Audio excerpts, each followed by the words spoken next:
Break के बाद रुक करेंगे झारखंड बुलेटिन की ओर। झारखंड बुलेटिन में बात होगी गिरिडीह की, जहां गांव में हो रही पानी की किल्लत मगर विभाग को नहीं परवाह। साथ ही बात होगी हजारीबाग की, जहां हिंदू विरोधी झारखंड सरकार के खिलाफ हजारीबाग में मनीष कश्यप का हल्ला बोल रहा। और बताएंगे कैसे पलामू में सतबरवा में पिकअप चालक को कुचल गया, आक्रोशित लोगों ने किया सड़क जाम। ऐसी तमाम खबरों पर विस्तार से करेंगे चर्चा। खबर चतरा से है। यहाँ प्राकृतिक आपदा से हुई दुर्घटना से घायल और मृतक के परिजनों से मिलने नवनिर्वाचित सांसद कालीचरण सिंह सदर अस्पताल पहुंचे। मृतकों के परिजनों से मिलकर उन्हें ढांढस बंधाया और घायलों की सेवा में लगे चिकित्सकों से उनकी स्थिति की जानकारी ली। बता दें कि कान्हाचट्टी प्रखंड में शनिवार शाम बारिश के साथ वज्रपात हुआ, जिसकी चपेट में आने से 2 बच्चों की मौत हो गई, जिन्हें कोल्हैया पंचायत के लड़िया गांव के निवासी मोहम्मद फहीम पिता मोहम्मद तस्लीम और बरवाडीह निवासी नुमान खान पिता मोहम्मद इम्तियाज शामिल हैं।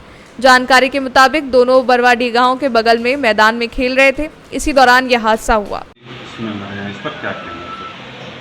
बहुत दुख का विषय है, इसको क्या बोले, असहनीय है। इसको जितनी भी कहा जाए कम है।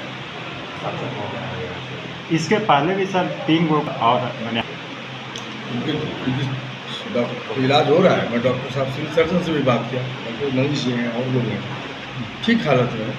अगर ऐसी परिस्थिति होती तो मैं लौट के चलाया। मैं जा रहा था रांची, मैं रामगढ़ से लौटा हूँ। जैसे मुझे खबर मिली मैं आदमी भेजा, हमारे जिला प्रतिनिधि गया, पुलिस जिला अध्यक्ष गया, मैं लौट गया देखने की। स्वाभाविक है ना, हमारे क्षेत्र की घटना है तो हम पहले परिवार के सदस्यों को देखना, और हमारे सिद्धांत के अनुसार तो पूरे लोकसभा मेरा परिवारजन है। स्वाभाविक तो मैं लौट गया, मैं बैठक में नहीं गया। हमारे शिवराज लेकिन मैं नहीं गया, मैं लौट आया। शिवराज लेकिन मैं नहीं गया, मैं लौट आया। बड़ा दुख का विषय है। अब इससे बड़ा कुछ शब्द नहीं है मेरे पास, शब्द ही नहीं कि मैं कौन सा शब्द व्यक्त करूँ। उस परिवार पर क्या बीत रहा होगा ये समझ नहीं। चतरा से सी न्यूज संवाददाता लकी की रिपोर्ट। खबर गिरिडीह से है। यहाँ गावा थाना मोड़ के पास और दूसरा राजेंद्र चौधरी के घर के पास का चापाकल कई महीनों से खराब पड़ा है, लेकिन विभाग इसको अनदेखा कर रहा है। गावा प्रखंड के विधायक प्रतिनिधि मुन्ना सिंह ने बताया कि हमने इस विषय में जेई से बात की है, तो उन्होंने कहा है कि चापाकल सरकारी है या गैर सरकारी है। तो उन्होंने मोबाइल पर लोकेशन के जरिए चापाकल का फोटो भेजा और उन्होंने जवाब दिया कि इसका टेंडर होगा तब बनाया जाएगा। मुन्ना सिंह ने उच्च स्तरीय विभाग से मांग की है कि जल्द से जल्द खराब हुए चापाकल को बनाया जाए। गर्मी से लोग परेशान हैं। गर्मी के मौसम में यहाँ के लोग पानी नदी से लाकर खाना बनाने और पीने को मजबूर हैं। चापाकल रहने के बावजूद भी लोग पानी के लिए तरस रहे हैं। विभाग इसे अनदेखा कर रहा है। ग्रामीणों का आरोप है कि पीएचडी विभाग को कई बार इसकी सूचना दी गई है, लेकिन विभाग सो रहा है। चापाकल जो है 5 महीने से खराब है। हम कंप्लेन किए पीएचडी में जाके, बोले दरखास्त लिखे थे, तो दरखास्त अब किसी लिखा हुआ हम तो नहीं लिखाए हैं। अब बहुत आदमी बोल रहे हैं। गावा पंचायत के अंतर्गत में गावा थाना मोड़ के बगल एक चापाकल खराब है कई एक महीना से, और गावा थाना के बगल में खुद राजेंद्र चौधरी घर के पास, जो कि यहाँ के तमाम पब्लिक लोग पानी पीते हैं, वो करीब 4 से 5 महीना हो गया। हमने कई एक बार विभाग के स्टाफ को, जेई को, हमने उनको बोला कि सर ये खराब है, इसको बनाया जाए, लेकिन आज तक इन लोगों ने कभी बनाने का काम नहीं किया। जब इनको हम लैंगिट्यूड लेटीट्यूड के माध्यम से अब इनको फोटो भेजते हैं तो ये हमसे पूछते हैं कि सरकारी है या गैर सरकारी है। तो मैं जानना चाहता हूँ विभाग से कि ये जेई हैं सरकारी की गैर सरकारी से आए हुए जेई हैं, ये कभी क्षेत्र घूमते नहीं हैं, ना तो क्षेत्र में कोई समस्या का हल करते हैं। जो भी चापाकल खराब है सब ये लोग बैठे बैठे बिल बनाते हैं, और जब इनसे हम चापाकल बनाने की बात करते हैं तब ये कहते हैं हमारा टेंडर नहीं हुआ है, और टेंडर होगा ये बनाएंगे भी नहीं, और ये सिर्फ फर्जी बिल निकासी करने का काम करेंगे।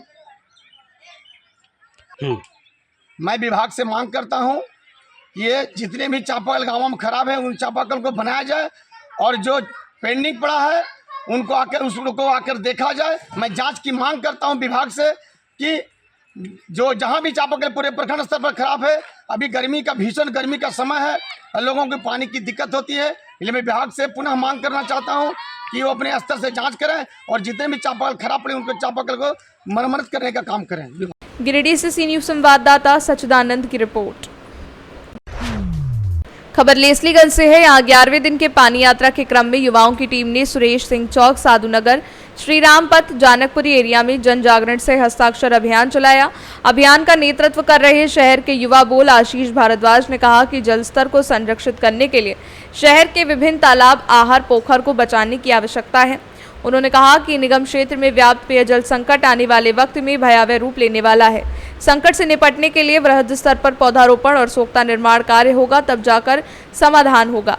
पानी यात्रा के 11वें दिन भ्रमण के दौरान भारद्वाज ने कहा कि पोखराहा तालाब वहां के लोगों का जल स्रोत का मुख्य केंद्र है।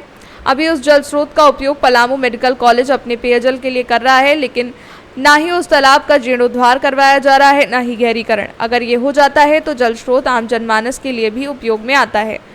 वहीं उन्होंने 11वें दिन की पानी यात्रा में आशा शर्मा, वैजंती, नवनीत तिवारी, बबलू चावला, मुकेश तिवारी, नवनीत मेहता, आकाश विश्वकर्मा, राहुल गुप्ता इत्यादि लोग मौजूद थे। आज हमारे पानी यात्रा का हमने 11वां दिन अपना कंप्लीट किया। 11वें दिन में हमने जनकपुरी, श्री राम पथ, आपका मेन पांकी रोड का एरिया और कुछ एरिया जो आंशिक 12 लोटा का हमारा बच गया था, उस एरिया पे हम लोगों ने यात्रा करी। यात्रा के दरमियान हमने पाया कि वैसे भी क्षेत्रों में अब पानी की समस्या, पेयजल की समस्या उत्पन्न होने लगी है। जिन क्षेत्रों में कभी हमने कल्पना नहीं की थी कि पानी की समस्या होगी, पानी को लेकर बहुत भयावह स्थिति है। हमारे पूरे पलामू जिला में पानी को लेकर बहुत भयावह स्थिति है। बोतल और बाल्टी पानी के लिए तरस रहे हैं हमारे पलामू के लोग। मैं उन सभी लोगों से आग्रह करता हूं कि एक बार आप जो भी घर में बैठकर कम से कम सोशल मीडिया से यात्रा को देख रहे हैं, आपसे अनुरोध है कि आप इस यात्रा पर बोलिए। और एक और मामला जो आया कि यहाँ पे जो हमारा पोखराहा में जो आहर है, जिस आहर से हमारे पलामू मेडिकल कॉलेज को पानी दिया जा रहा है, उस आहर को मेडिकल कॉलेज को कम से कम इतना तो जरूर करना चाहिए था। और मेडिकल कॉलेज को पानी को यूज करने वाले वो सभी पदाधिकारी भी एक बार सुने कि वो आहर पहले से भी वहाँ के लोगों का जल का स्रोत रहा है और वहाँ के लोगों ने वहाँ से अपना जीवन यापन किया है। आपने आहर से पानी तो यूज किया, लेकिन आहर का ना सारा पानी खींच लिया, ना गहरीकरण किया, ना जीर्णोद्धार किया। कम से कम आपसे हाथ जोड़कर निवेदन है कि उस आहर के बारे में भी एक बार सोचिए श्रीमान। उस आहर का जीर्णोद्धार करके वहां के भी लोगों को लाभान्वित करिए, साथ ही साथ मेडिकल कॉलेज को पानी दीजिए। अगर ऐसा नहीं करिएगा तो जल्दी मैं वहां पर भी विजिट करूंगा और फिर आपसे आपके भाषा में, आपके तरीके से मैं बात करने पहुंच जाऊंगा। लेस्लीगंज से सी न्यूज संवाददाता अवध किशोर राय की रिपोर्ट। पलामू जिले के सतबरवा थाना क्षेत्र के जोड़ा गांव में शुक्रवार रात सड़क किनारे व्यापारियों को उतारने के दौरान 2 पिकअप वैन में टक्कर हो गई। बता दें यहां वीरेंद्र प्रसाद 32 वर्षीय चालक की मौत हो गई। साथ ही दुर्घटना में गंभीर रूप से जख्मी होने पर उन्हें तुम्बागड़ा नवजीवन अस्पताल में भर्ती कराया गया, जहां 4 घंटे बाद उन्होंने दम तोड़ दिया। चालक की डेड बॉडी को पोस्टमार्टम के लिए मेदिनीनगर अस्पताल में दिया गया है, जिसके बाद शव परिजनों को सुपुर्द किया गया। वहीं सीओ कृष्ण मुरारी तर्की और थाना प्रभारी अंचित कुमार ने पुलिस पदाधिकारियों और जवान जाम स्थल पर पहुंचे।